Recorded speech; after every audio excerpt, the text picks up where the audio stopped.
All right, so good morning. Welcome to beautiful New York. So the jab is associated with boxing. So for boxing, a little background on boxing.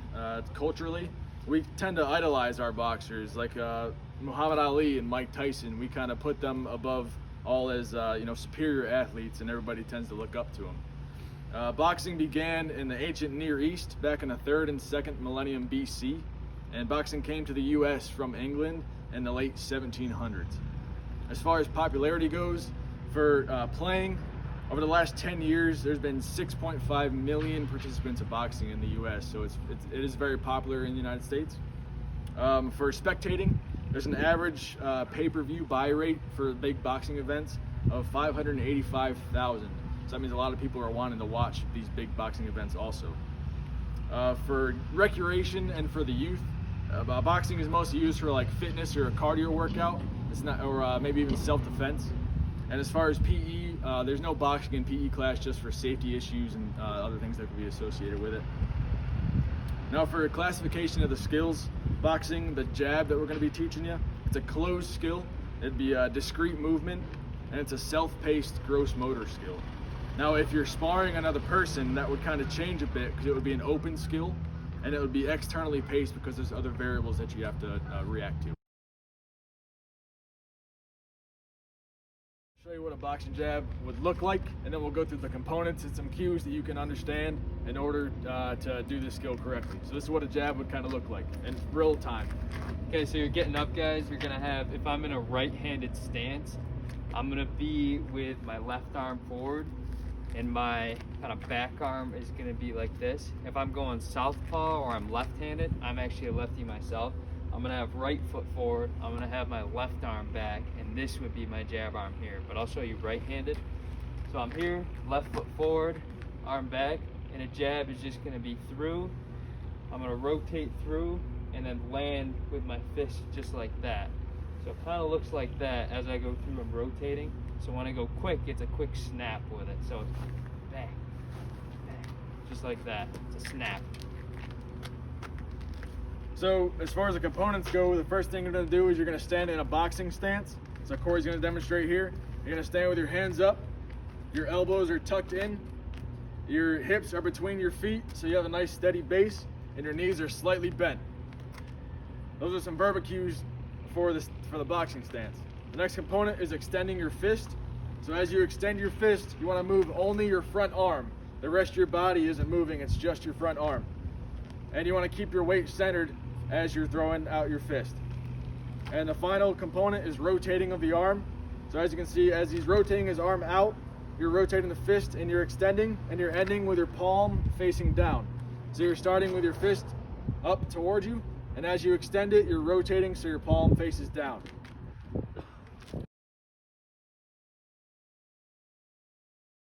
Now, this is what someone that may be performing in the cognitive or the novice stage might perform as they're trying to do a jab. So they're inconsistent in their performance, so they're not accurate as they're throwing their jabs. They can't really hit a target in the same place every time. They're inaccurate with their punches. There's no power behind them, and they, their weight is off, and they don't rotate their arms. So this is what a jab would look like in the cognitive stage. So as you can see, Tommy, he's pushing his weight too far. He's not rotating his arm as he's throwing the jab, and there's no power behind his punches.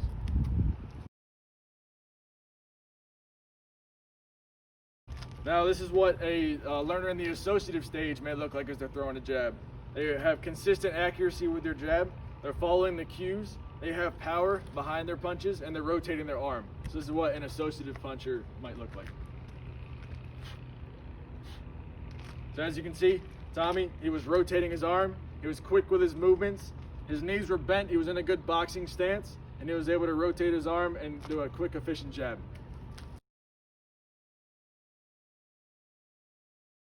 So in this last, the autonomous stage, this is what an autonomous stage jab would look like.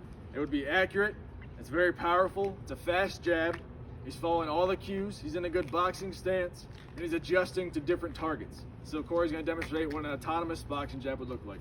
Yeah, so if I've got somebody in front of me that I'm actually fighting, I'm going to have to adjust to what they do. I might be moving around, kind of moving my head back and forth as they're coming at me.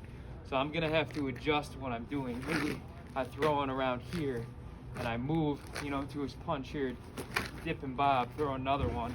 Set up a combination where I throw a jab and then a cross. That's getting advanced with it, but I'm moving around and throwing different punches to kind of get, you know, whatever combination I'm trying to set up during the boxing match.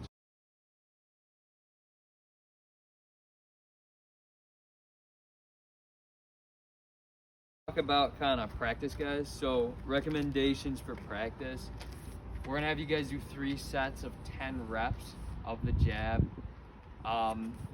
Ideally around minimum like 3 days a week. If you guys want, you can do it more than that. It's not going to take very long at all. 3 sets of 10 jabs.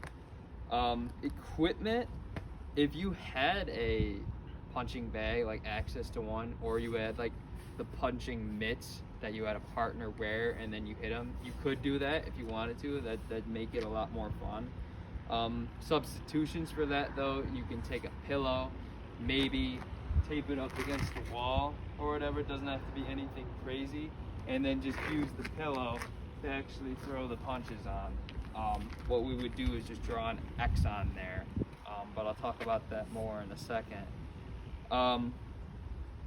Area that you're practicing, it could be anywhere. If you have a bag in the gym, if not, it could be outside, really anywhere that you guys feel comfortable. I might recommend that you do it like somewhere where maybe it's a little more secluded, so you don't have to worry about anybody watching you while you're kind of learning your form and that sort of thing, if you guys get embarrassed by that or anything of that nature. Attempts per session to improve. So in that 3 sets of 10, so 30 reps, at least try and get that. Definitely, you guys can do more if you want, but definitely at least try to get the 30 reps consistently, and making sure that they're good, like reps when you go through. The biggest thing is you don't want to be throwing some kind of crazy punch and teaching yourself the wrong form when you're doing it. You want it to be really crisp, nice rotation through, so a crisp punch when you're doing it. So when you're actually hitting that pillow, don't do 3 sets of 10 where you're just all over the place, because that's one of the biggest things. Especially if you guys do end up having access to like a bag or something like that. Because when you start getting tired, you start getting fatigued and all over the place, things start to fall apart. Guys, as far as recording performance, what we're gonna have you do is, if you have a bag, you can kind of set up marked X's on different spots of the bag. So one kind of up top here, one a little lower, maybe one off to the side. If you're using pillows, which would probably be easier, you can set that up on the wall. Maybe you throw the pillow kind of around here, there.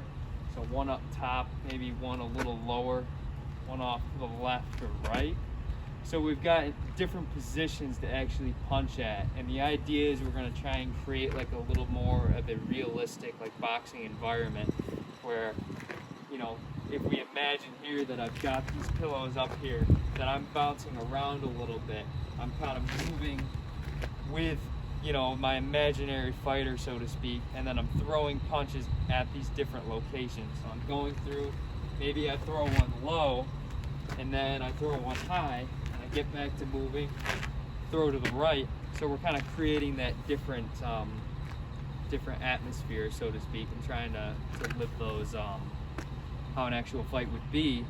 So when you're going through with each of those, the idea is that of those 3 sets of 10 punches that we want you guys to do, we're gonna go through and kind of count how many of them could you actually throw and land on the X, and then write that down. Out of those 30, how many did you accurately, you know, hit that X and then perform the punch how it should be.